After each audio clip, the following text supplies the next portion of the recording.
Pilot ప్రాజెక్టుగా CBDC గుజరాత్లో అమలు తీరు పరిశీలించిన మంత్రి మనోహర్.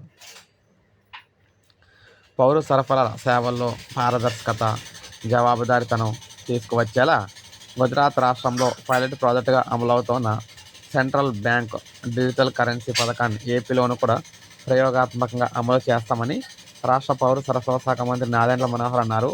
పౌర సరఫరాల శాఖ కమిషనర్ కన్నబాబుతో కలిసి ఆయన గుజరాత్లోని గాంధీనగర్, అహ్మదాబాద్ నగరాల్లో పర్యటించారు.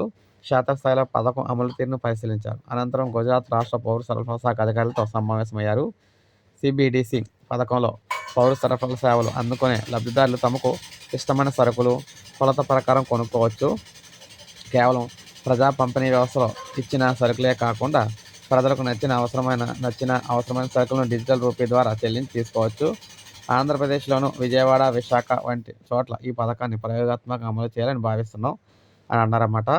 అంటే రేషన్ షాపుల్లో ఇక నచ్చిన సరుకులు అయితే తీసుకోవచ్చు. అయితే మరి దానికి డబ్బులు మరి సబ్సిడీ మీద ఇస్తారన్నమాట. ఎంతలో ఇస్తారో ఏంటని ఇంకా తెలియదు. సో రేషన్ షాపుల్లో అన్ని రకాల సరుకులు దొరుకుతాయి. నచ్చిన సరుకులు అయితే కొనుక్కోవచ్చు. సో ఇది మనకు అప్డేట్. ఒక లైక్ చేయండి, సబ్స్క్రైబ్ చేసుకోండి, మన ఛానల్ సబ్స్క్రైబ్ చేసుకోండి.